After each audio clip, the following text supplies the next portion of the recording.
السلام علیکم ورحمۃ اللہ وبرکاتہ۔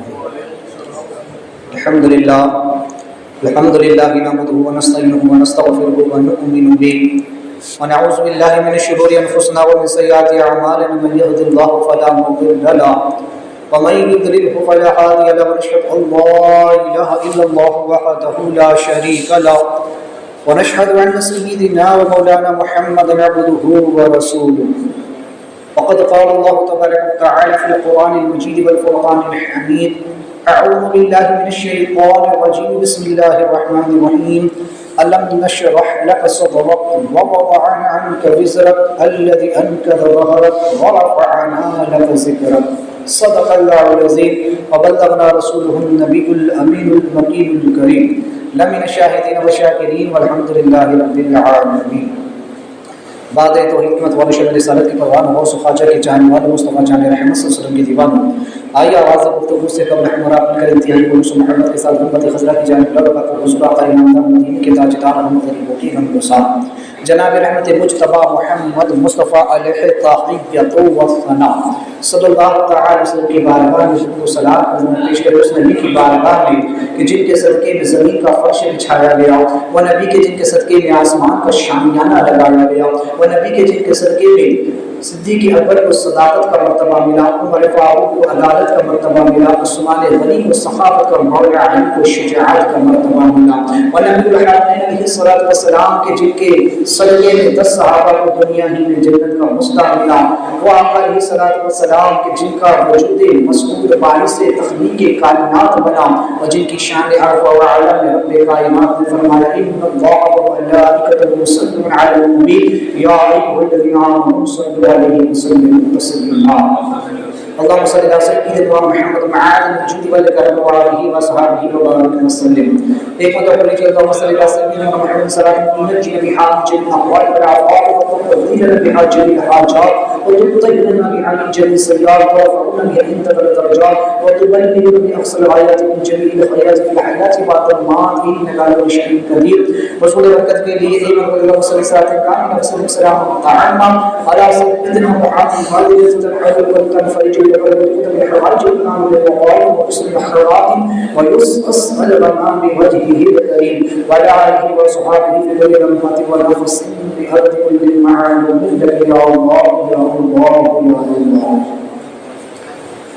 کلام الامام کلام شہنام احمد رضا فاضل بریلوی رحمۃ الرحمن فرماتے ہیں کہ سب سے اعلیٰ و اعلیٰ ہمارا نبی، سب سے بالا و بالا ہمارا نبی، اپنے مولا کا پیارا ہمارا نبی، دو عالم کا دولہا ہمارا نبی، اور کچھ نہیں جس کے آگے سبھی مشعل شمع لے کر آیا ہمارا نبی، چمک والے اجروں میں چمکا کیے اندشیشوں میں چمکا ہمارا نبی، سارے اچھوں میں اچھا سمجھئے جسے اس اچھے سے اچھا ہمارا نبی، سارے اونچوں میں اونچا سمجھئے جسے اس اونچے سے اونچا ہمارا نبی۔ آقا علیہ السلام کی شان جتنی بھی بیان کی جائے کم، کیونکہ پورا قرآن حضور کی شان ہی تو بیان کر رہا ہے۔ میں نے آج جس سورہ شریفہ کی تلاوت کی بڑی مشہور معلوم ہے۔ اللہ شاہ فرماتا ہے: الم نشرح لک صدرک، کہ کیا ہم نے تمہارا سینہ کشادہ نہ کر دیا؟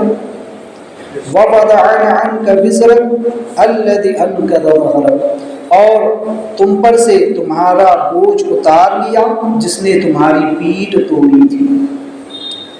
اب اس سورہ شریفہ میں رب کائنات نے کیا فرمانا چاہا، آئیے سماعت کرتے ہیں۔ مفسرین اکرام اس کی تشریح میں بیان فرماتے ہیں کہ اس کے کئی معنی ہیں۔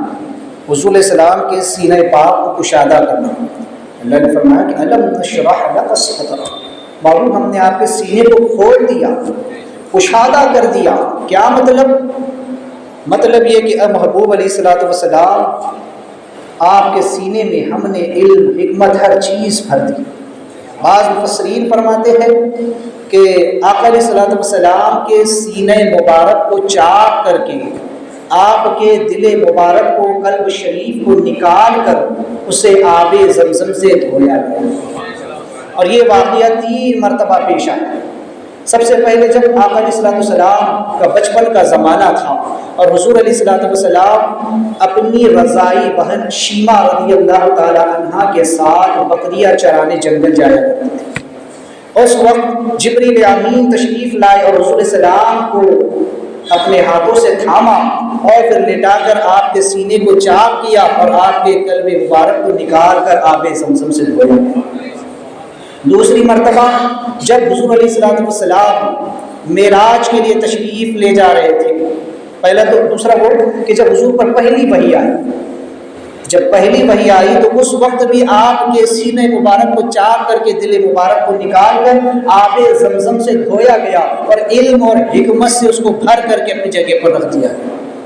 اور تیسری مرتبہ جب معراج کے لیے تشریف لے جا رہے تھے، اس وقت بھی جبریل علیہ السلام نے حضور علیہ السلام کے سینے کو چاک کیا اور آپ کے قلب مبارک کو نکال کر پھر آب زمزم سے کوثر و سلسبیل سے دھویا گیا، جنت کے پانی سے غسل دیا گیا اور پھر جو ہے تو علم و حکمت سے بھر کر کے اپنی جگہ پر رکھ دیا۔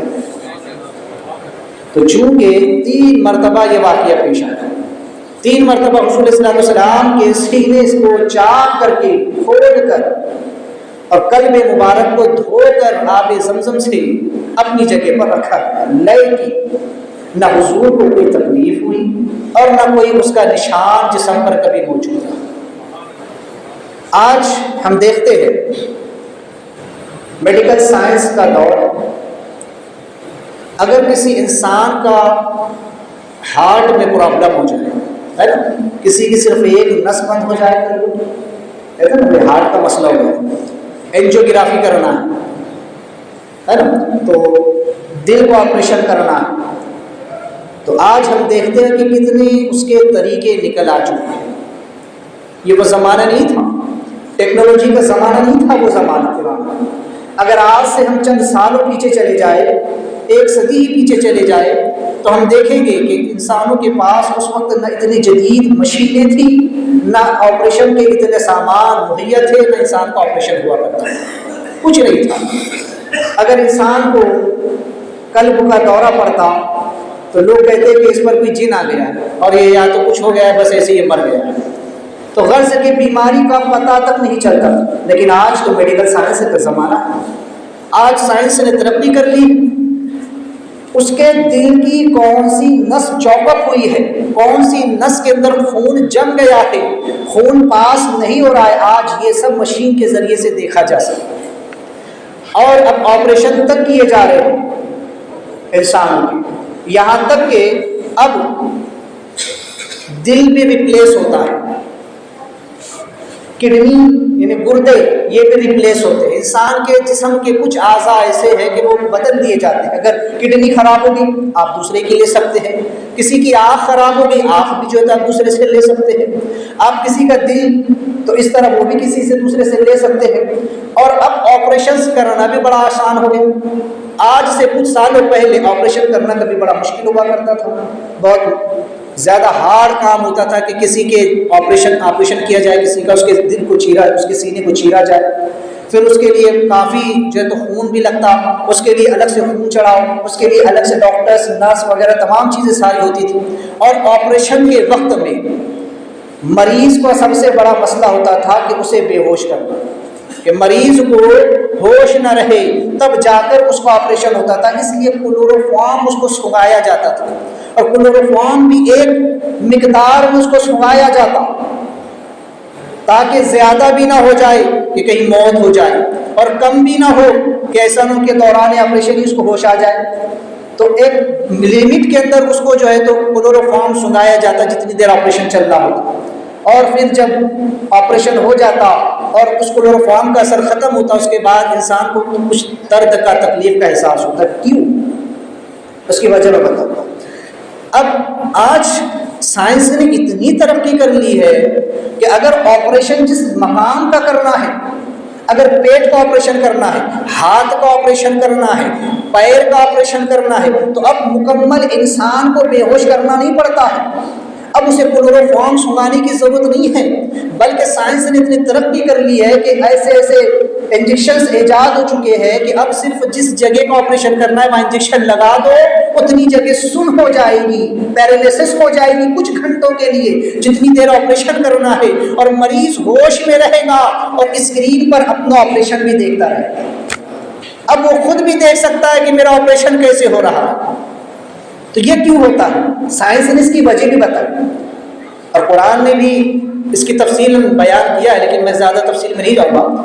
جیسے کہ قرآن نے ایک مقام پر کہا ہے کہ جہنم کے اندر جب مردوں کو، لوگوں کو جلایا جائے گا، جہنمیوں کو، تو ان کی کھال جل جایا کرے گی، لیکن اللہ پھر نئی کھال عطا کر دے گا۔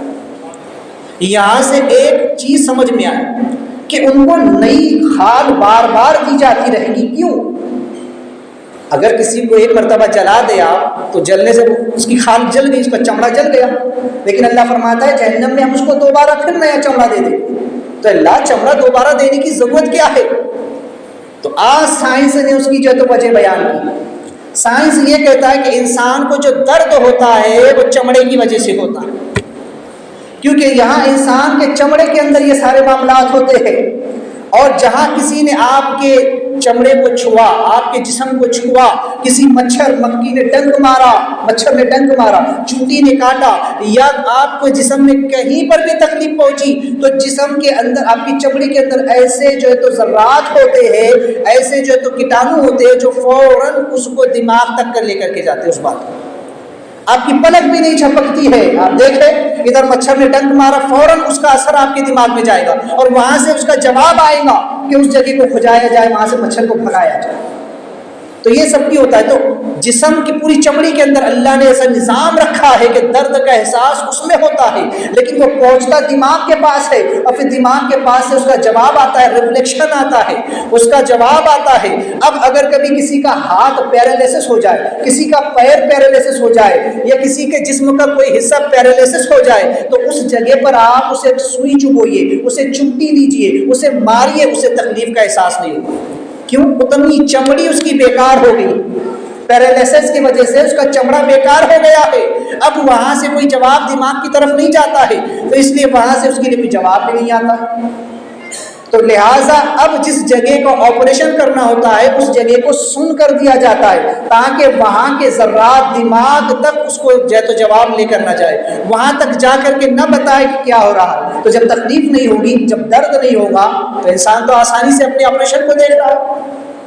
تو اب سمجھے کہ یہ آج سائنس نے ترقی کی ہے، اور سائنس نے آج بتایا ہے۔ قرآن تو بہت پہلے کہہ چکا، اور قرآن نے یہ بھی کہہ دیا الم نشرح لک صدرک، ابو ہم نے آپ کے سینے کو کشادہ کر دیا۔ وہ جبریل نے 3 مرتبہ آ کر کے آپ کے سینے مبارک کو چاک کیا، کوئی تکلیف نہیں ہے، کچھ نہیں ہے۔ آج جو تو ڈاکٹر جو تو آپریشن کرنے کے بعد جسم کو سل دیتے ہیں، اور سل دیا جاتا ہے نا، لیکن اس کے نشان باقی رہتے ہیں، ٹانکے نکل جانے کے بعد بھی اس کا نشان باقی رہ جاتا ہے۔ لیکن آج تو سائنس نے اتنی بھی ترقی کر لی ہے کہ اب جو ہے تو اس کا بھی علاج نکل چکا ہے، اب اس پر بھی جو ہے تو چمڑی کی پلاسٹک سرجری کر دی جاتی ہے، اور جو ہے تو اب تو دوربین کے آپریشن بھی ہونے لگے ہیں، اب چیرا پھاڑی کی بھی ضرورت نہیں رہی، اب دوربین کے ذریعے سے اور اینجیوگرافی کے ذریعے سے آپریشن ہو جاتا ہے۔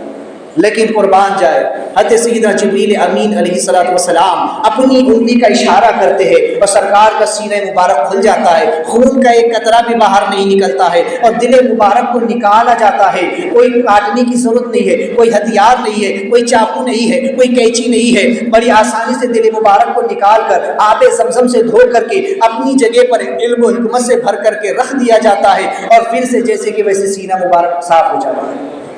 اللہ نے اپنے محبوب علیہ السلام کے سینہ مبارک کو جو ہے تو کس طریقے سے صاف جو تو کشادہ فرمایا۔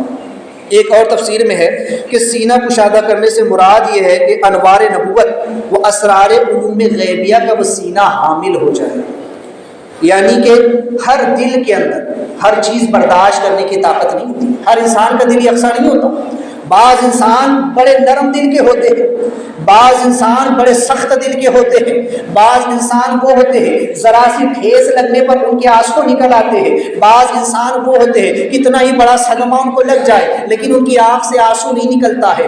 آپ دیکھیں الگ الگ قسم کے دل کے انسان ہوتے ہیں، کسی کا دل کمزور ہوتا ہے، کسی کا مضبوط ہوتا ہے، کسی کا بہت زیادہ طاقتور ہوتا ہے، اور گناہ کرنے والوں کا دل تو زنگ آلودہ ہو جاتا ہے، ان پر تو کوئی اثر ہی نہیں ہوتا۔ آپ دیکھیں صحابہ کرام کو کہ ان کے دل ایسے نرم بھی تھے کہ اگر قرآن کو سن لیتے، جہنم کے حالات کو سن لیتے تو رو دیا کرتے تھے، اور اتنے مضبوط بھی تھے کہ اگر اسلام پر آنچ آ جاتی تو فوراً اپنی جان کا نذرانہ دینے کے لیے باہر بھی نکل آتے تھے۔ تو یہ شان بہرحال ان کی تھی۔ تو فرمایا کہ یہاں تک کہ یہ جو سینہ ہے یہ عالم غیب اور عالم شہادت دونوں اس میں سما ہے۔ جو حضور کا سینہ ہے اللہ نے اتنا مشاہدہ کر دیا کہ عالم غیب کیا مطلب جو چھپا ہوا ہے، اور عالم شہادت جو ظاہر ہے، یہ پوری کائنات جو ہمارے سامنے ہے یہ ایک عالم سمجھ لیں، اور وہ جو ہماری نگاہوں سے غائب ہے جسے ہم نہیں دیکھ رہے ہیں، جنت دوزخ آخرت یہ تمام غیب کی چیزیں وہ سب عالم غیب ہے، اور حضور سے کچھ بھی چھپا نہیں۔ اللہ نے سب کچھ عطا فرما دیا، یہاں تک کہ شب معراج رب نے اپنا دیدار کرا دیا، اور کوئی غیب کیا تم سے نہا ہو بلا جب نہ خدا ہی چھپا تم پہ کرو۔ تو حضور نے عالم غیب بھی اور عالم شہادت بھی دونوں کو حضور دیکھ رہے ہیں، حضور کے سامنے سب کچھ موجود ہے، تو حضور کا سینہ کتنا کشادہ ہو۔ آج دیکھیں ہم اگر ہمارے سینے پر تھوڑا سا بوجھ آ جائے، انسان اگر تھوڑے سے حالات دیکھ لے ادھر ادھر کے تو ایک دم اس کا سینہ بوجھل ہو جاتا ہے، دل پر ایک بار پڑتا ہے۔ کسی کو ایکسیڈنٹ دیکھ لے، کسی کے حالات کو دیکھ لے، کسی کا معاملات دیکھ لے، کسی جو ہے تو ہاسپٹل میں جا کر کسی کو ایسی حالت میں دیکھ لے کہ بیچارہ مفلسی کی حالت میں پڑا ہے، تو انسان کو ایک تکلیف سی ہوتی ہے، اس کا سینہ بوجھل ہو جاتا ہے۔ کسی کی موت ہو جائے اس کا سینہ بوجھل ہو جاتا ہے، لیکن آقا علیہ السلام ہے کہ ہر طرف کے حالات دیکھ رہے ہیں، پوری کائنات کو دیکھ رہے ہیں، تمام امتیوں کو دیکھ رہے ہیں، جن و انس کو دیکھ رہے ہیں، تمام مخلوقات کو دیکھ رہے ہیں، عالم شہادت بھی دیکھ رہے ہیں، عالم غیب بھی دیکھ رہے ہیں، لیکن حضور کے سینہ ہے کہ بالکل ہر چیز کو برداشت کیے جا رہا ہے۔ تو غرض کے ایک تفسیر اس کی یہ بھی ہے کہ سینہ پاک جو اس قدر وسیع بنا دیا کہ تعلق تو خدا سے، دنیا کا جو تعلق ہے وہ آپ کو خدا سے غافل نہیں کرتا، اور رب سے علاقہ دنیا سے بے خبر نہیں ہونے دیتا۔ یہ بڑی عجیب شان ہے کہ ایک طرف تو آقا علیہ السلام جب دنیا میں رہتے ہیں تو دنیا کے ساتھ رب کو فراموش نہیں کرتے، اور جب رب کے پاس ہوتے ہیں تو دنیا کو فراموش نہیں فرماتا۔ آج آپ دیکھیں، میں صرف ایک مثال آپ کے سامنے، ایک عالم اور ایک ولی۔ عالم جو ہوتا ہے اس کے پاس چونکہ دنیا کا علم ہوتا ہے، اس کے پاس شریعت کا علم ہوتا ہے نا، یا کوئی بھی دنیا دار انسان جس کے پاس دنیا کا علم، تو اسے آخرت کی زیادہ فکر نہیں ہوتی، اس کا تعلق رب سے مضبوط نہیں ہوتا۔ ایک عالم بھی آپ کو شریعت کی طرف دعوت دے گا، لیکن جو تعلق ولی کا رب سے ہوگا وہ عالم کا اتنا نہیں ہوگا، ہے نا۔ اولیاء اکرام کا تعلق رب سے اتنا مضبوط ہوتا ہے کہ وہ جو کہہ دیتے ہیں رب تعالیٰ پورا فرما دیتا ہے، کیوں؟ وہ رب کے جلووں میں گم ہوتے ہیں، وہ فنا فی اللہ ہو چکے ہوتے ہیں، ان کا تعلق رب سے بڑا گہرا ہوتا ہے۔ اب آپ دیکھیں کہ جو دنیا دار ہے اسے رب سے تعلق نہیں رہتا، اور جن کا تعلق رب سے جڑ جاتا ہے وہ دنیا سے بے خبر ہو جاتے ہیں، وہ دنیا سے بے خبر۔ بہت سارے عالم بھی ہیں اور بہت سارے دنیا پرست ایسے بھی ہیں کہ جن کا رب سے تعلق مضبوط نہیں ہے، لیکن اولیاء کرام کو آپ دیکھیں جن کے تعلق مضبوط ہے انہیں دنیا کی خبر نہیں کہ دنیا میں کیا چل رہا ہے۔ کوئی مجذوب ہے اگرچہ وہ ولی بھی ہے تو وہ اللہ کی جب انوار کی تجلیات کی بارش ہوتی ہے تو پھر انہیں خبر نہیں رہتی کبھی کبھی کہ دنیا میں کیا چل رہا ہے، معاملات کیا چل رہے ہیں، حالات کیا چل رہے ہیں۔ اگر اللہ ان کے اوپر اپنی تجلی ظاہر فرماتا ہے، اگر اللہ عالم غیب سے کوئی چیز اوپر کھول دیتا ہے تو دنیا سے وہ لوگ کچھ دیر کے لیے غافل ہو جایا کرتے ہیں، انہیں پھر دنیا کی خبر نہیں رہتی کہ دنیا میں کیا چل رہا۔ ہم کہتے ہیں نا اللہ والے، انہیں کیا معلوم دنیا میں کیا چل رہا۔ تو بہت سارے مجذوب ایسے ہوتے ہیں کہ انہیں تو پتہ ہی نہیں چلتا دنیا میں کیا چل رہا، کیوں؟ وہ رب کے جلووں میں گم ہے، وہ رب کی جلووں میں فنا ہو چکے ہیں۔ تو انہیں دنیا کی خبر نہیں ہے، لیکن حضور علیہ الصلوۃ والسلام ہے کہ جن کے سینے کو اللہ نے اتنا کشادہ فرمایا کہ حضور اسلام اس دنیا میں بھی ہے تو رب کے ساتھ تعلق مضبوط ہے، اور اگر رب کے پاس ہے شب معراج میں تو دنیا سے بھی تعلق ہے۔ اپنے امتیوں کو فراموش نہیں فرما رہے ہیں، یہاں رہ کر بھی اور اللہ کی یاد کرتے ہیں اور وہاں رہ کر امتیوں کو یاد فرماتے ہیں۔ ایک ہی وقت میں آقا علیہ الصلوۃ والسلام رب سے بھی غافل نہیں ہے اور دنیا سے بھی غافل نہیں ہے۔ تو چونکہ اعلیٰ نے اس لیے فرمایا کہ ادھر اللہ سے واصل ادھر دنیا میں ہے شاغل، خواص اس برزخ کبریٰ میں حرف مشدت کا۔ کیا مطلب؟ کہ آج قبر انور میں بھی یہ لطف ہے کہ کروڑوں کے صلاۃ و سلام حضور کی بارگاہ میں پہنچتے ہیں۔ آپ دیکھیں دنیا کے کسی بھی کونے سے حضور کا امتی حضور پر سلام پڑھے، حضور قبر انور میں اس کو سماعت فرما رہے ہیں، اس کے امتی کے سلام کو حضور سن رہے ہیں۔ اب ایک روایت میں یہ بھی آیا کہ ایک فرشتہ وہاں متعین ہے اور وہ حضور کو وہ سلام سنا دیتا ہے کہ فلاں امتی نے آپ کو جو ہے تو سلام بھیجا ہے۔ اب یہاں سے وہابی دیوبندی اعتراض کرتے ہیں کہ دیکھو حضور تھوڑی سنتے ہیں، وہ ایک فرشتہ ہے، وہ فرشتہ حضور کو خبر دیتا ہے ماں سے۔ ارے بے وقوفو، بادشاہوں کی شان نرالی ہوتی ہے۔ بادشاہ اگر اپنے تخت پر بیٹھا ہوا ہے وہ خود سے جا کر کوئی کام نہیں کرے گا، اپنے خادموں کو حکم دے گا کہ یہ کام کرو۔ حضور علیہ السلام اس کائنات کے بادشاہ ہے، مالک ہے، وہ اپنی قبر انور میں آرام فرما ہے۔ اللہ نے فرشتے کو متعین کر دیا ہے کہ جو بھی بات ہو میرے حبیب کی تک وہ پہنچا دیا۔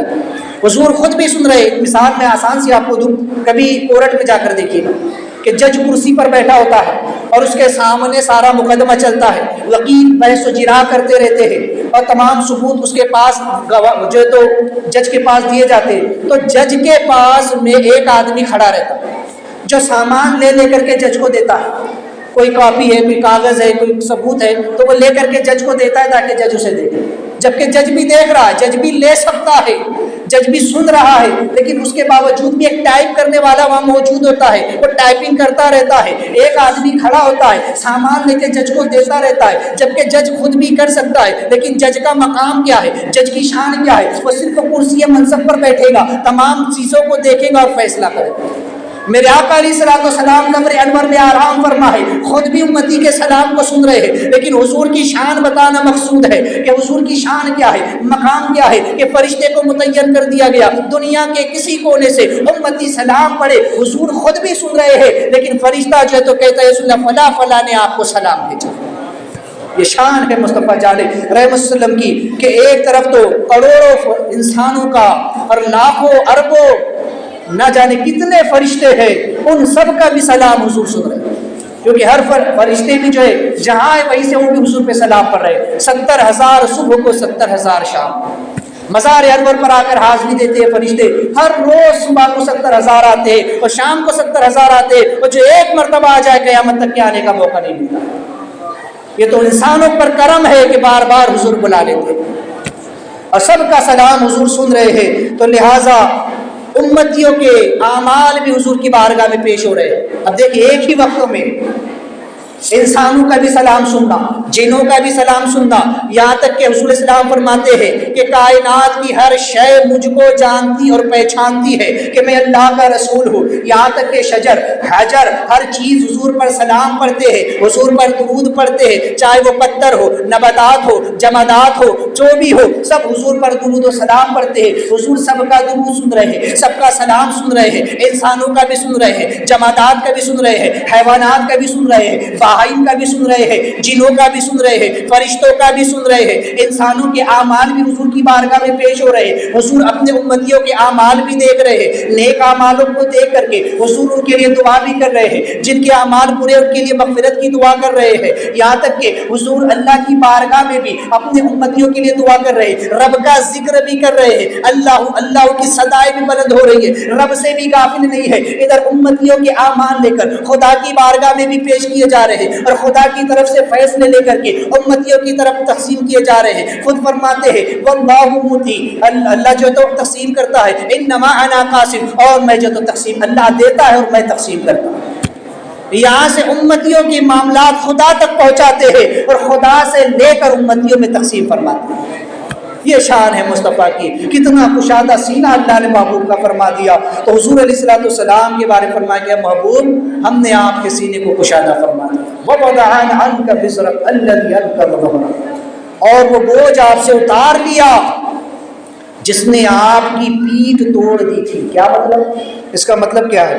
تو آئیے مفسرین فرماتے کہ آقا علیہ السلام اپنی قوم کو کھلی گمراہی میں دیکھ کر بڑی تکلیف ہوتی، دل مبارک پر بڑا صدمہ پہنچتا تھا، لہٰذا ان کا بے جان بتوں کو پوجنا، انہیں سجدے کرنا اور ہر وقت گناہوں میں ملوث رہنا اور لوگوں پر ظلم و ستم کرنا، گالی گلوچ اور برے اخلاق وغیرہ، جنگ و جدال، آپس میں قتل و غارت گیری، یہ تمام چیزوں کو دیکھ کر حضور کو بڑا دکھ ہوتا تھا کہ میری امت ان حالات میں مبتلا، ایک اللہ کو چھوڑ کر اس کے غیر کی بندگی کر رہی اور اس قدر بدعمالیوں میں مبتلا ہے، تو لہٰذا ہر وقت دل اس بات کو چاہتا تھا کہ میں ان کے حالات کو بدل، لیکن بظاہر ایسا حضور کو کرنے پر اس وقت قدرت نہ تھی یا اللہ کی طرف سے اذن نہیں تھا، حکم نہیں تھا، کیونکہ معاملات کو بتدریج دھیرے دھیرے ہونا تھا، لہٰذا حضور علیہ السلام کو اس بات سے بڑی تکلیف ہوتی تھی۔ یا پھر یہ کہ اس سے مراد، اس بوجھ سے مراد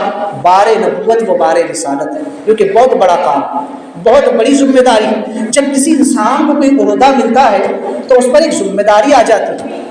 آپ دیکھیں دنیا کے اعتبار سے کسی انسان کو کوئی ڈگری مل جائے، کوئی عہدہ اور مقام مل جائے تو اس پر اس کا جو ہے تو منصب لازم آ جاتا ہے، اس کے فرائض اس پر لازم آ جاتے ہیں کہ اس کو پوری طریقے سے وہ حق بجانب ادا کرے۔ تو حضور کو اللہ نے اتنا بڑا مقام اور مرتبہ عطا فرمایا، منصب نبوت، منصب رسالت جو عطا کیا گیا، تو ایک بہت بڑا ذمہ داری کا کام تھا، ایک بہت بڑا اہم فریضہ تھا جسے ادا کرنا تھا۔ لہٰذا جو ایسے لوگ جو صدہا سال سے معبودان باطل کی پرستش کر رہے تھے، جو کئی برسوں سے جنگ و جدال میں مبتلا تھے، ایک مرتبہ جنگ شروع ہو گئی تو صدیوں تک جنگ چلا کرتی تھی، جن کی ذہنیت کا عالم یہ تھا پرانی شراب جس کے گھر میں ہوتی اتنا زیادہ عزت دار سمجھا جاتا اور گناہ کرنے والے کو عزت دی جاتی اور نیک کام کرنے والے کو لوگ حقارت کی نظر سے دیکھا کرتے تھے۔ ایسا ماحول تھا کہ کسی کی عزت بھی جو تو محفوظ نہ تھی، ماں بہن بیٹی کی عزت محفوظ نہ تھی، انسانیت مر چکی تھی۔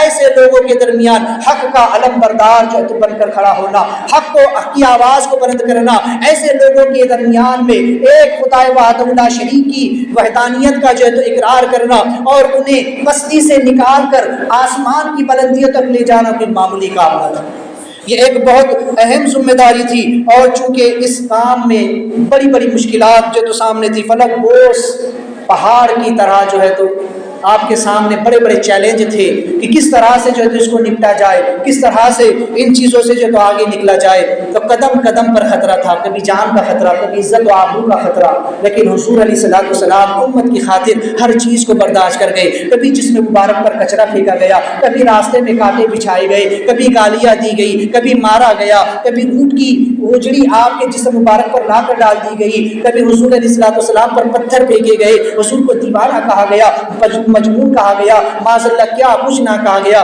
لیکن آپ علیہ السلام کو دیکھیں، اللہ نے سینہ کتنا کشادہ فرمایا، دل کو کتنا وسیع کر دیا کہ حضور ہنس کر برداشت کر گئے۔ حضور نے کسی کو بد دعا نہیں دی، کسی کو برا نہیں کہا، بلکہ دعا کرتے رہے کہ مولا میری امت کو ہدایت عطا فرما۔ آج ہمیں کوئی گالی دے دے، آج ہمیں کوئی برا بھلا کہہ دے تو ہم سینہ تان کر چلے آتے، میں نے تو بدلہ لینا۔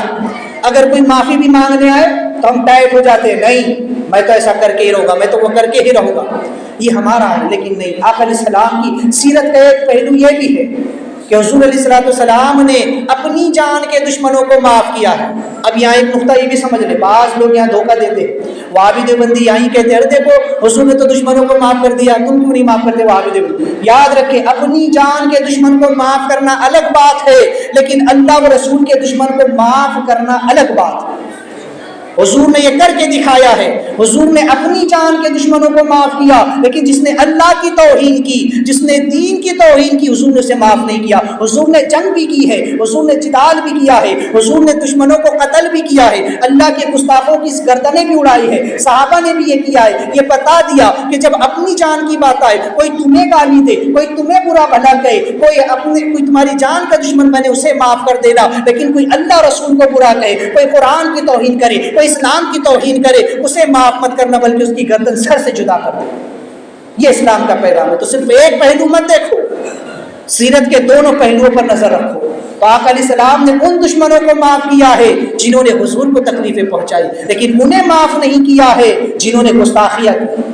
تو بہرحال یہ بہت اہم کام تھا، حضور علیہ السلام ہر چیز کو برداشت کرتے ہوئے چلے راہ نبوت، امت کو ہدایت دینا تھی، امت کو جو ہے تو سیدھی راہ پر لانا تھا، اس لیے ہر تکلیف کو حضور نے برداشت کیا۔ خود فرماتے ہیں کہ سارے نبیوں کا زمانہ مجھ سے پہلے اور سارے انبیاء کے زمانے مجھ سے زیادہ گزرے ہیں، میں سب انبیاء کے بعد میں آیا ہوں، میں آخری نبی ہوں، میں خاتم النبیین ہوں، میرے بعد کوئی نبی نہیں، اور میرا زمانہ سب سے اخیر زمانہ ہے اور سب سے چھوٹا زمانہ ہے۔ اب میرے حضور فرماتے ہیں کہ میرے زمانے کی مثال ہی ایسی ہے کہ جیسے عصر سے مغرب کا وقت ہے، اتنا کم زمانہ مجھ کو ملا ہے، لیکن سب سے زیادہ تکلیف میں نے اٹھائی۔ سارے نبیوں کی عمر حضور سے زیادہ ہوئی ہے، حضور علیہ السلام کی زندگی صرف 63 سال کی ہوئی، کسی نبی کی زندگی 1000 سال ہے، 900 سال ہے، لیکن حضور کی زندگی مبارک اس دنیا میں بظاہر صرف 63 سال ہے۔ اور حضور فرماتے ہیں ان 63 سالوں میں جو تکلیفیں میں نے اٹھائی، بلکہ 63 میں بھی 40 آپ نکال دیجیے، 63 میں بھی 40 نکال دیجیے، کیونکہ اعلان نبوت 40 سال کے بعد ہوا ہے، اب بچ گئے 12 سال، تو اب 12 ہی سال حضور کے، اور کہا نوح علیہ السلام کے 900 سال، اور کہا حضور کی زندگی کے صرف 12 سال۔ حضور فرماتے ہیں سب سے زیادہ تکلیف تمام نبیوں میں میں نے اٹھائی۔ اللہ سوچے، کہاں نوح علیہ السلام کا زمانہ 900 سال تک امت کو تبلیغ کرتے رہے، لیکن وہ تکلیف نوح علیہ السلام نے نہیں اٹھائی جو صرف 63 سال میں میرے آقا صلی اللہ علیہ وسلم کو دی گئی۔ کتنا ستایا گیا، کتنا ظلم و ستم کیا گیا، کتنا جو ہے تو آپ کو جو ہے تو در در بھٹکنے پر مجبور کیا گیا، کبھی آپ کو شہر سے باہر نکلنا پڑا، ہجرت کرنا پڑی، غار ثور میں جانا پڑا، غرض کہ آقا علیہ السلام پر امت نے وہ جو ہے تو ظلم و ستم کے پہاڑ توڑے، لیکن حضور کی زبان پر حرف شکایت نہیں ہے، بلکہ امت کے لیے دعا کرے، مولا میری امت کو ہدایت فرما، یا ربی حب لی امتی، اے اللہ میری امت کا معاملہ میرے حوالے فرما۔ یہ ہوتا ہے جس کا سینہ بڑا ہوتا ہے، جس کا دل بڑا ہوتا ہے، یہ حوصلہ اسی کے اندر پیدا ہوتا ہے، یہ معاف کرنے کا جذبہ، یہ درگزر کرنے کا جذبہ، اپنے دشمنوں کو جو ہے تو معاف کر دینے کا حوصلہ، یہ صرف انہی دلوں میں پیدا ہوتا ہے جن کے سینوں کو اللہ کشادہ فرما دیتا ہے، جن کے دلوں کو اللہ ایسی طاقت اور قوت عطا فرما دیتا ہے۔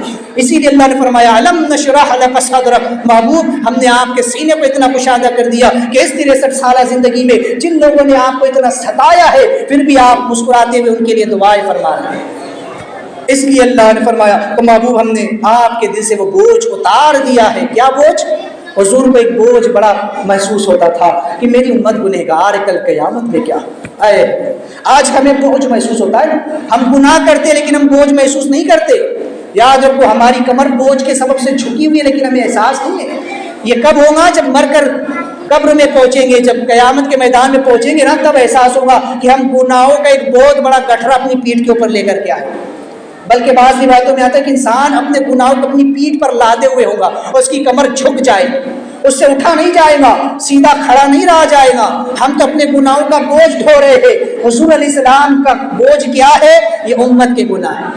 حضور کو امت کی فکر ہو رہی ہے کہ مولا میری امت کا کل قیامت کے دن کیا ہوگا، میری امت کے ساتھ کیا معاملہ ہوگا، میری امت جہنم میں کیسے جائے گی۔ حضور کو یہ فکر بار بار پریشان کرتی تھی، حضور کے دل پر اس کا بڑا ملال رہتا تھا، حضور کو بڑا جو ہے تو اس کا صدمہ رہتا کہ اللہ میری امت کے ساتھ کیا ہوگا۔ تو اللہ تعالیٰ نے جب حضور سے وعدہ فرما لیا اور کہہ دیا کہ محبوب ہم اتنا دیں گے، وَلَا سَوْفَ يُعْطِكَ رَبُّكَ فَتَرْضَىٰ، کہ محبوب اتنا دیں گے کہ آپ اپنے رب سے راضی ہو جائیں۔ قیامت میں آپ جس کے لیے شفاعت کر دیں گے میں سب کو معاف کرتا چلا جاؤں۔ تب جا کے حضور علیہ السلام کو تسلی ہوئی کہ ہاں ہم اللہ تعالیٰ نے وعدہ فرما لیا ہے اور میری امت کے ساتھ اللہ نے بھلائی کا وعدہ فرمایا۔ تو چونکہ حضور کو یہ بوجھ تھا، حضور کو یہ بڑا تھا، تو اللہ نے فرمایا محبوب اب آپ بے فکر ہو کر کے تبلیغ کیجیے۔ کیونکہ دیکھیے آپ جب انسان کے دل پر کوئی چیز کا بوجھ ہو، کسی کی موت ہو جائے تو ایک صدمہ ہوتا ہے، اس سے کام صحیح سے نہیں ہو پاتے۔ اسی لیے کہا گیا حدیث پاک میں کہ جس کے گھر میں میت ہو جائے نا 3 دن تک کہ وہ بندہ غم کرتا ہے، تو اس کے کھانا بھجواؤ، اس کے کچھ کام کر دو، کیوں؟ کیونکہ اس پر غم کا پہاڑ ٹوٹ پڑا ہے، اس کے گھر میں موت ہوئی ہے، اسے کوئی کام کرنا میں اس کا دل نہیں لگے گا، اس سے کچھ ہو نہیں پائے گا، اس کے دل پر صدمہ ہے۔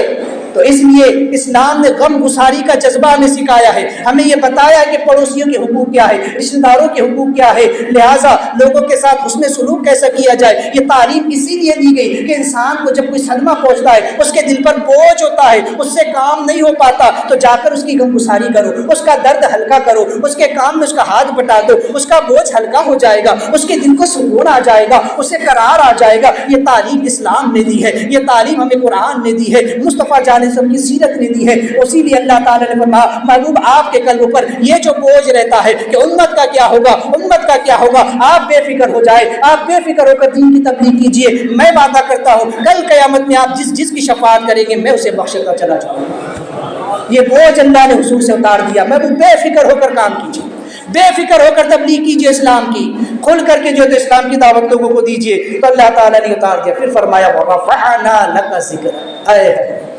اب دیکھو جب انسان پر بوجھ ہوتا ہے نا، وہ انسان کو جب کسی بات کا صدمہ پہنچتا ہے اور آپ کوئی اس کی خوشی کی بات سنا دے، کوئی خوشی کا ایسا کوئی اسے تحفہ دے دے، کوئی ایسا کام کر دے جس سے وہ انسان خوش ہو جائے، تو اس کے دل کا بوجھ کم ہو جاتا ہے نا۔ کوئی غمگین ہے تو کبھی انسان کے جملے اس کے لیے تسلی بخش ہوتے ہیں، کسی کی موت ہو جائے آپ جا کر اس کو تسلی دے، تھوڑی تسلی ہو جاتی ہے، اس کا بوجھ تھوڑا ہلکا ہو جاتا ہے، اسے تھوڑی خوشی میسر آ جاتی ہے۔ کوئی انسان جو ہے تو بہت زیادہ جو ہے تو پریشان حال ہے، آپ اس کی پریشانی میں اس کی مدد کر دیجئے، اس کا کوئی کام کر نکال دیجئے، اس کا قرض ادا کر دیجئے، اسے ایک تسلی ہو جائے گی، وہ بڑا خوش ہو جائے گا۔ اللہ نے بھی محبوب کو خوش کرنے کے لیے کہا محبوب وَرَفَعْنَا لَكَ ذِكْرَكَ، ہم نے آپ کے لیے اے محبوب تمہارے لیے تمہارے ذکر کو بلند کر دیا۔ آپ بے فکر رہیے، آپ کا چرچا قیامت تک ہوتا رہے گا۔ ہم نے آپ کے ذکر کو اتنا بلند کیا ہے، اور یوں ہی نہیں بلکہ آپ کے لیے بلند کیا ہے۔ اب آئیے اس کی تفصیل میں ذرا سا سمجھیے کہ سب سے پہلی چیز ہے رفعت، یعنی کہ بلندی۔ اس کا معنی کیا ہے؟ رفعنا کے معنی ہے ہم نے اونچا کیا، رفعنا ہم نے بلند کیا، کسی اور نے نہیں کیا۔ رب فرماتا ہم نے بلند کیا محبوبہ آپ کے ذکر کو، لہٰذا اب کوئی بھی آپ کے ذکر کو ختم نہیں کر سکتا، آپ کو نیچا نہیں دکھا سکتا، اس لیے کہ ہم نے آپ کے ذکر کو جو ہے تو بلند کیا ہے۔ لہٰذا تمام بڑوں بڑوں کے ذکر تو زمین پر، لیکن محبوب آپ کا ذکر تو آسمانوں پر بھی ہوتا ہے، آپ کا ذکر تو سدرۃ المنتہا پر بھی ہوتا ہے، آپ کا ذکر تو مقام دنا میں بھی ہوتا ہے، آپ کا ذکر تو جنت میں بھی ہوتا ہے، جہاں جہاں تک کہ یہ کائنات ہے، سب کچھ ہے، محبوب ہر جگہ آپ کا ذکر ہوتا ہے، ہر جگہ ہم نے آپ کے ذکر کو بلند کر دیا ہے۔ فرش والے تیری شوکت کا علو کیا جانے، خسروا عرش پہ اڑتا ہے فریرا۔ محبوب لوگوں کے ذکر تو زمین پر ہو کر کے ختم ہو جاتے ہیں، فلاں بہت بڑا حاجی تھا، فلاں بہت بڑا سخی تھا، فلاں بہت بڑا دولت مند تھا، بڑا نیک انسان تھا، بڑا بہادر انسان تھا، دنیا میں چرچے ہو کر کے رہ جاتے ہیں۔ محبوب آپ کا ذکر اور آپ کا چرچا صرف زمین پر نہیں آسمانوں پر بھی ہوگا، ہر جگہ ہوگا، اور ہو کر بند نہیں ہوگا بلکہ قیامت تک ہوتا رہے گا۔ اوروں کے ذکر تو ہو کر کے بند ہو گئے، یہاں تک کہ حضرت حسان بن ثابت رضی اللہ تعالیٰ جو صحابی رسول ہے، ان کا عقیدہ سنو۔ لوگ کہتے ہیں نا نبی کی تعریف اتنی مت کرو کہ حد سے بڑھ جاؤ، وہابیوں کا عقیدہ ہے کہ نبی کی تعظیم میں حد سے مت بڑھو ورنہ یہود و نصارہ کی طرح مردود ہو جاؤ گے معاذ اللہ۔ اب صحابی کا عقیدہ سنو، حضرت حسان بن ثابت کہتے ہیں کہ میں نے اپنے کلام سے حضور کی تعریف نہیں کی۔ دیکھیں کتنے عقیدے کی بات کریں۔ حضرت حسان بن ثابت کون ہے؟ جو حضور کی نعتیں پڑھا کرتے تھے۔ حضور علیہ السلام نفس و نفیس جلوہ فرما ہوتے، صحابہ اکرام میں ہوتے، اور حضور علیہ السلام ممبر بچھا دیتے، ممبر رکھ دیتے، اور حسان سے کہتے کہ حسان اس ممبر پر کھڑے ہو کر ہماری نعت پڑھو۔ حسان ممبر پر کھڑے ہو جاتے اور حضور کی نعتیں پڑھا کرتے، حضور خوش ہو کر دعائیں دیتے رہتے۔ تو نعت پڑھنا حسان بن ثابت کی سنت، اور نعت سننا خود حضور کی سنت ہے۔ تو حضور علیہ السلام بہت خوش ہوتے تھے، تو وہ حضرت حسان جن کو حضور ممبر پر کھڑا کر کے اپنی موجودگی میں جن کی نعتیں سنتے تھے، ان کا عقیدہ سنو۔ وہ کہتے ہیں کہ میں نے اپنے کلام سے حضور کی تعریف نہیں کی، بلکہ حضور کی تعریف کر کے اپنے کلام کو قابل تعریف بنا لیا۔ میں نے حضور کو نہیں چمکایا بلکہ میرا کلام حضور سے چمک گیا ہے۔ ارے میں نے حضرت حسان اتنے فصیح اور اتنے بلیغ تھے کہ کوئی آپ کی زبان کو پکڑ نہیں سکتا تھا، آپ کے جملوں کو پکڑ نہیں سکتا تھا، لیکن حضرت حسان عقیدہ بتا رہے کہ یہ سب کچھ نہیں ہے، یہ کوئی کمال نہیں ہے، میں نے کوئی حضور کی تعریف نہیں کی، یہ تو ان کا کرم ہو گیا کہ مجھ سے کہلوا لیا اور اپنی نعت مجھ سے پڑھوا لی، میرا کلام بابرکت ہو گیا، میری زبان برکت والی ہو گئی، ان کی نعت پڑھ کر میرا دہن بابرکت ہو گیا، میرے کلام کو 4 چاند لگ گئے کیونکہ میں نے حضور کی تعریف کر لی اپنی باتوں میں۔ تو یہ حضرت حسان نے عقیدہ دیا، تو لہٰذا اس طرح کی حضور کا ذکر ہر جگہ پوری کائنات میں جہاں پر بھی اللہ کا ذکر ہوا، حضور کا ذکر، کلمے میں حضور کا ذکر، نماز میں حضور کا ذکر، اتحیات میں حضور کا ذکر، جنت کے درختوں کے پتوں پر حضور کا ذکر، حور و غلمان کی زبان پر حضور کا ذکر، غرض کے ہر جگہ ہر عبادت میں اللہ نے محبوب کو شامل فرما دیا۔ اب جہاں پر بھی خدا کا ذکر ہوگا وہاں حضور کا ذکر ہوگا، ذکر خدا ان سے جدا جو چاہو نجدیو واللہ ذکر حق نہیں کنجی سفر کے۔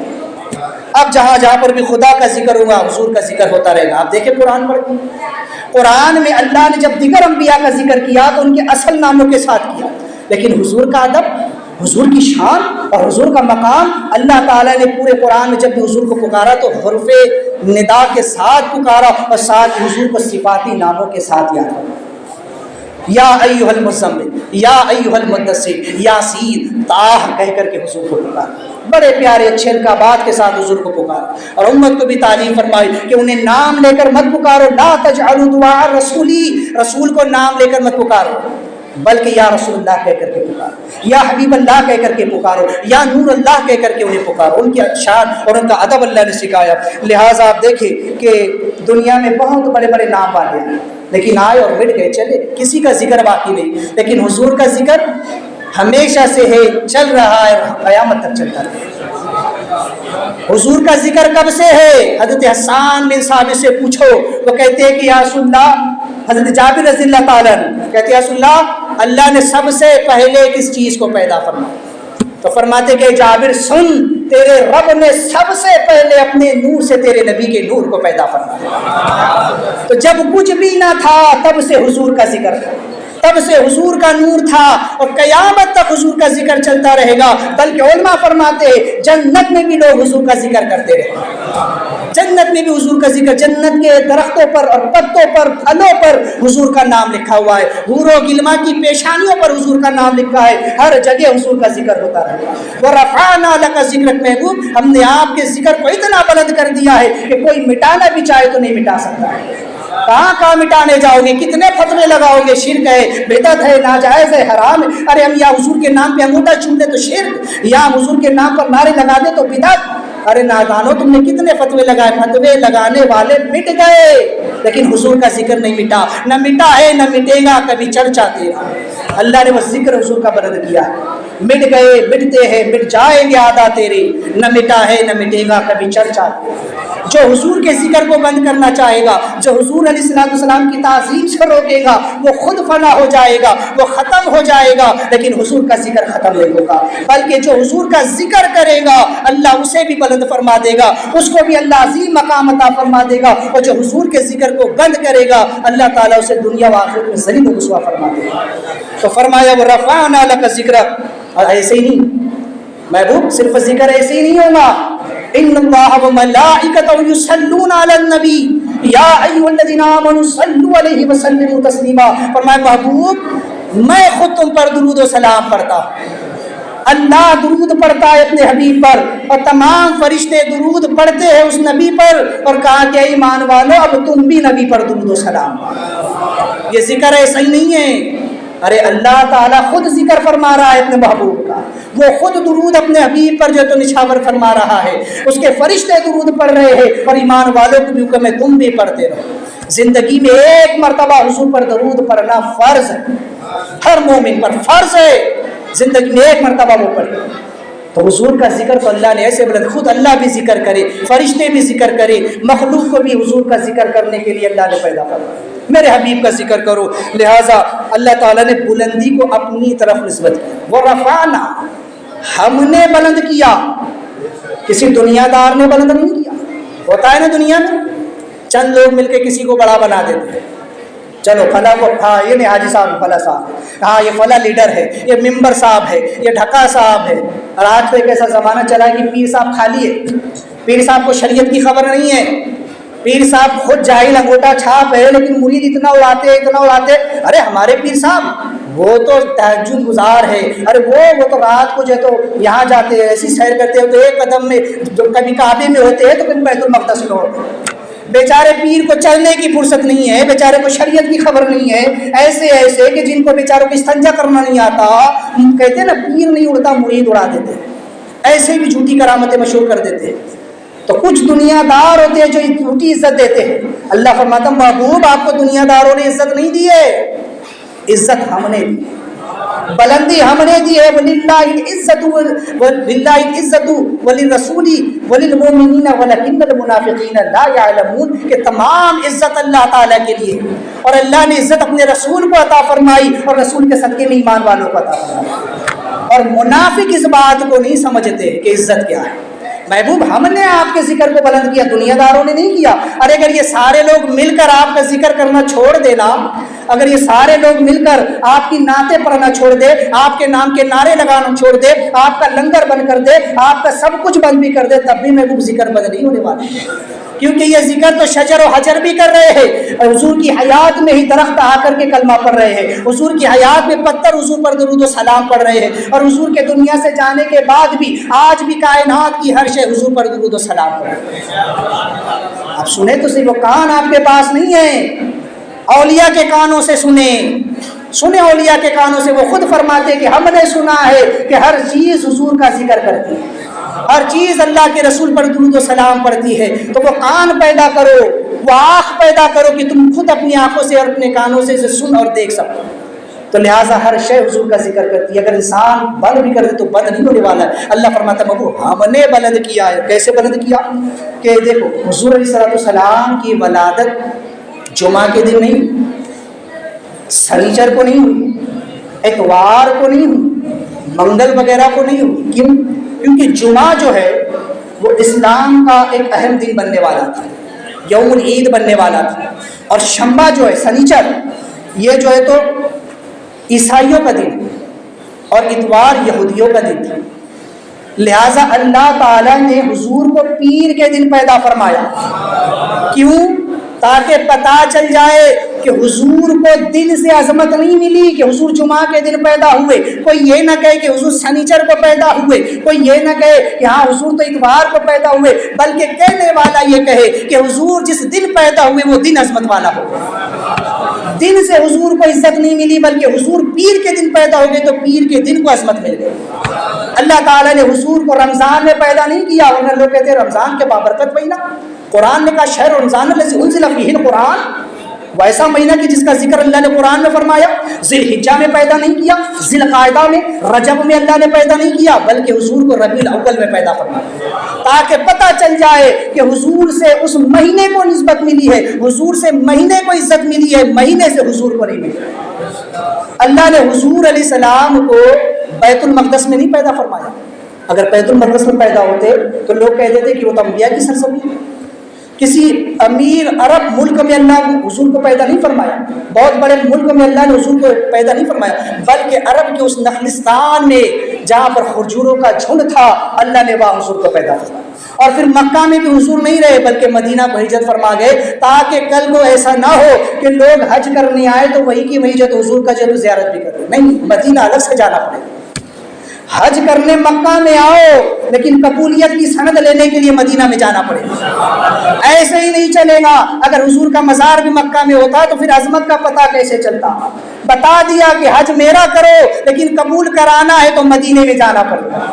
حضرت امام مالک رحمۃ اللہ تعالیٰ علیہ فرماتے ہیں کہ میں حج کے لیے سفر الگ سے کرتا ہوں اور حضور کے روضے کی زیارت کے لیے سفر الگ سے کرتا ہوں۔ یہ ہمارے ساتھ ہمارے اسلاف کا طریقہ رہا ہے۔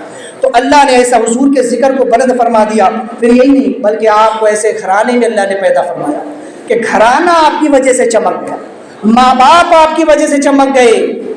آج پوری دنیا حضرت آمنہ سلام اللہ رضی اللہ تعالیٰ عنہ، حضرت عبداللہ رضی اللہ تعالیٰ عنہ کے گیت گاتی ہے، حضرت عبد المطلب کا نام آج تک لیا جاتا ہے، خطبوں میں ان کا ذکر ہوتا ہے۔ کیوں؟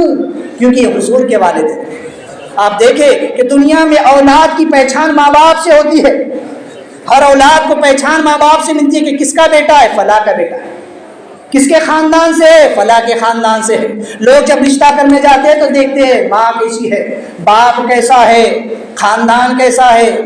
تو انسان اپنی نسل، اپنی اصل سے پہچانا جاتا ہے. لیکن حضور وہ ہے کہ جو حضور سے جو ہے تو ان کے والدین پہچانے گئے، حضور سے ان کا خاندان پہچانا گیا. حضور نسل ہے، ان کی اصل جو ان کی نسل سے پہچانی گئی. ان کے ماں باپ جو ہے تو حضور کی وجہ سے چمکے، حضور ماں باپ کی وجہ سے نہیں چمکے. تو حضور سے سب کو عزت ملی، حضور کو کسی سے عزت نہیں. کوئی یہ نہیں کہہ سکتا، اسی لیے حضور کا کوئی استاد بھی نہیں. اللہ نے براہ راست اپنے محبوب کو علم عطا فرمایا. وَعَلَّمَكَ مَا لَمْ تَكُنْ تَعْلَمْ وَكَانَ فَضْلُ اللَّهِ عَلَيْكَ عَظِيمًا. محبوب کو سب کچھ عطا فرما دیا جو آپ نہیں جانتے تھے، سب سکھا دیا براہ راست. اللہ نے عزت بھی دی، اللہ نے شہرت بھی دی، اللہ نے علم بھی دیا، حلم بھی دیا، سب کچھ اللہ نے دیا. محبوب کسی کا آپ پر کوئی احسان نہیں رہے. کوئی دنیا دار اٹھ کر کے نہیں کہہ سکتا کہ حضور پر میرا احسان، حضور میری وجہ سے چمکے ہے. عبد المطلب نہیں کہہ سکتے میں نے ان کی پرورش کی ہے. ابو طالب نہیں کہہ سکتے کہ میں نے حضور کی پرورش کی ہے. حضور نے سب کے حق ادا کر دیے، سب کا حق حضور نے دنیا ہی میں ادا کر دیا. تو حضور کسی سے نہیں چمکے بلکہ سب حضور سے چمکے. چمک تجھ سے پاتے ہیں سب پانے والے، میرا دل بھی چمکا دے چمکا دے. تو حضور سے سب چمکے، حضور کسی سے نہیں چمکے. اسی لیے جو ہے تو حق یہ ہے، مفتی احمد یار خان فرماتے ہیں کہ حق تو یہ ہے کہ دنیا، آخرت، دوزخ، جنت، مومن، کافر، یہاں تک کہ شیاطین سب انہی کے ذکر کے لیے پیدا کیے گئے. سب کو اللہ نے ان کے ذکر کے لیے پیدا کیا، اس لیے کہ مومنین تو ان کی عظمت کے گیت گائیں گے، اور کافر منافق جب ان کی عظمت گھٹائیں گے تو یاد رکھو ایک قاعدہ قانون ہے، جس چیز کو دبایا جاتا ہے نا وہ اتنی زیادہ اچھل کر کے پھر آتا ہے. اسپرنگ کو دیکھا، اسپرنگ کو یا اسپنج کو دیکھو، آپ دباؤ گے تو اتنی زور سے وہ اچھلے گا.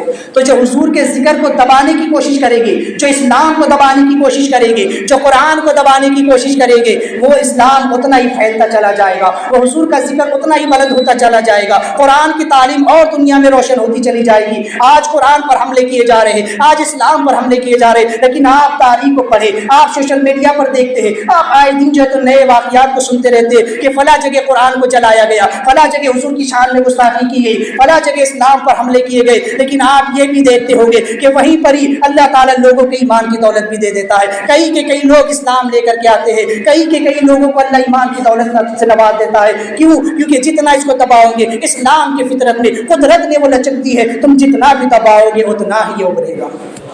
تو اسلام کو، قرآن کو، حضور کے ذکر کو اگر جتنا دبانا چاہو گے اللہ اتنا زیادہ بلند کرتا چلا جائے گا. تو کافر، مشرک، منافق چاہے لاکھ کرے لیکن اللہ اپنے حبیب کے ذکر کو بلند کرے گا. جنت کو ان کے ماننے والوں سے بھر دے گا اور ان کے دشمنوں کو جہنم میں ٹھوس دے گا. تو غرض کہ آپ شیطان کی مثال دیکھیں، کیا کچھ نہیں تھا.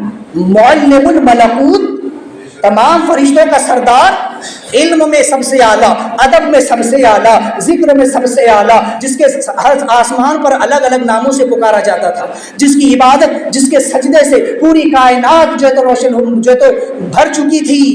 لیکن کیا ہوا؟ صرف ایک سجدے سے راندا گیا. علماء فرماتے ہیں کہ اللہ نے آدم علیہ السلام کی پیشانی میں حضور کا نور رکھا تھا اور حکم تھا کہ آدم کو سجدہ. آدم علیہ السلام تو قبلہ بنے ہوئے تھے اور سجدہ حضور کی طرف ہو رہا تھا. لیکن جب وہ سجدہ شیطان نے نہیں کیا تو راندا گیا، دربار سے نکالا گیا، فَإِنَّكَ رَجِيمٌ کہہ دیا گیا، اخرج کر دیا گیا. تو آج دیکھو، آج تک مارا پھر رہا ہے، آج تک بھٹکا پھر رہا ہے، کہیں پر اس کو پناہ نہیں. تو جو حضور کے ذکر سے روکتے ہیں، چلتے ہیں نا، وہ بھی شیطان سے عبرت حاصل کر لے. پھر یہ نمازیں کام نہیں آئے گی، یہ سجدے کام نہیں آئے گی، یہ پیشانی کے کالے داغ کام نہیں آئے گے، یہ چلے چپاٹے کام نہیں آئے گے، یہ بھٹکنا کام نہیں آئے گا. کام آئے گا تو صرف عشق رسول کام آئے گا. بغیر اس کے کوئی عبادت اللہ کی یہاں مقبول نہیں. یہ کالی پیشانیاں دلوں کا کالا داغ، یہ دلوں کا کالا داغ ہے جو پیشانیاں گھسڑ کر کے آ گیا ہے. یاد رکھو، جس دل میں رسول کی محبت نہیں، وہ شیطان کو اللہ نے راندا کر کے بتا دیا. ارے لاکھ سجدے کیے، کروڑوں سجدے کیے، لیکن نبی کے حضور نہیں جھکا تو آج تو اکڑ کر گرا، تو کیسا اکھاڑا گیا کہ آج تک اس کو پناہ نہیں، آج تک اس کی معافی نہیں ہے. تو غرض کہ آدمی کی بنائی ہوئی چیز کوئی انسان بگاڑ سکتا ہے. اگر کوئی انسان چراغ بنائے، آپ موم بتی جلائیے تو اس کو بجھا دے. آپ چراغ روشن کیجئے کوئی اس کو بجھا دے گا، آپ مرکیوری لگائیے، ہیلوجینیم لگا دیجئے، بڑے سے بڑا لائٹ لگا دیجئے، لیکن اس کا بھی بٹن سوئچ انسان اس کو بجھا سکتا ہے۔ انسان کی بنائی ہوئی چیز کو انسان بجھا سکتا ہے، لیکن جسے اللہ نے روشن کیا، چاند کو اللہ نے روشن کیا، سورج کو اللہ نے روشن کیا، ستاروں کو اللہ نے روشن کیا، کوئی ہے بند کر کے دکھا دے؟ کوئی سورج کی روشنی کو بند کر سکتا ہے؟ کوئی چاند کی روشنی پر پہرا بٹھا سکتا ہے؟ کوئی ستاروں کی روشنی کو روک سکتا ہے؟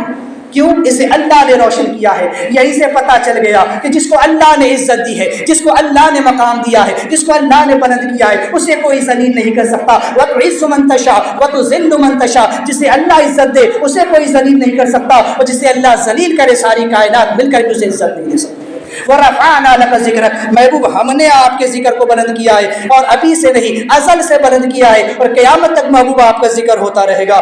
فرمایا لقا، ایک بس آخری چیز، لقا آپ کے لیے، آپ کی خاطر، صرف آپ کی دل جوئی کے لیے ہم نے کیا محبوب۔ ایسا نہیں ہے کہ آپ نے بہت عبادت کر لی تو ہم نے آپ کے ذکر کو بلند کر دیا۔ ہوتا ہے نا کوئی انسان بہت محنت کرے تو اس کو کوئی مقام مل جاتا ہے۔